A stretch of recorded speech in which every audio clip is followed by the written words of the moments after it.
question 2 of exercise 8.4, in which we have to express all the trigonometric ratios in terms of secant A.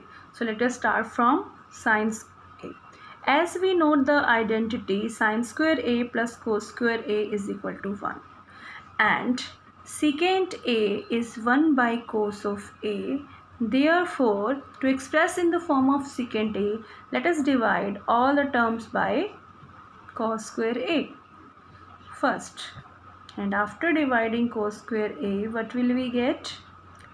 Let us solve every term divided by cos square A. Now here sin square A over cos square A plus 1, and this is secant square A by this formula. Now sin square A is there and secant square A in terms we have to find out. So we have got, but this is a problem. So what we do, this we have to remove cos square A from here. Plus 1 we will take this side first. Now what will we do? Cos square A we will take to that side. It will cross multiply and we get this. Now what is cos A? Cos A and secant A are the reciprocal of each other. This implies sin square A will be, cos square A will be converted into 1 over secant square A. So hence we have converted sin in the form of secant, but here is square.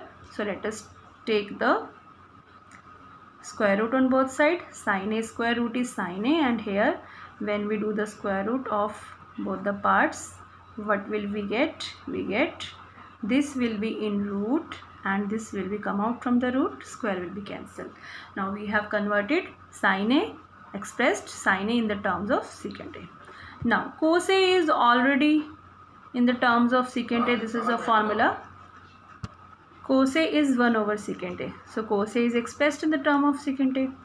Now tan A. We know the identity. Secant square A is equal to 1 plus tan square A. So from this formula, tan can be converted into, or secant square A minus 1 is equal to tan square A. This implies tan square A will be root of, taking root on both sides, we get the root of, we get tan A is equal to root of secant square A minus 1. Hence tan is also expressed in the form of secant A. Now secant is already in secant A form. Now left is cosecant and cot.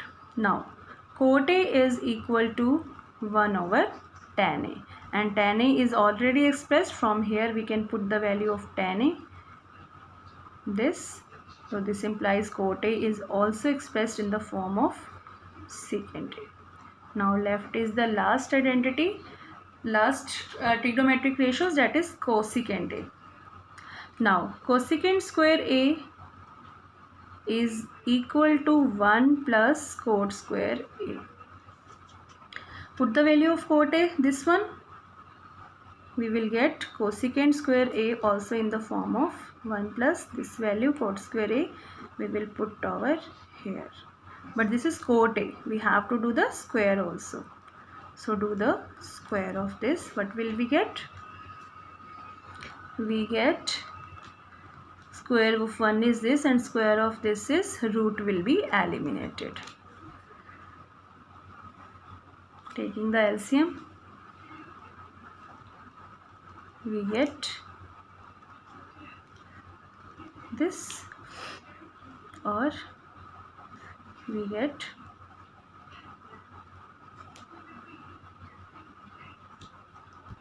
and last step is cosecant A. We got the root of this. When we do the root of this, it will, square will cancel and this will come in the root, and hence we have expressed all the trigonometric ratios in the form of secant A.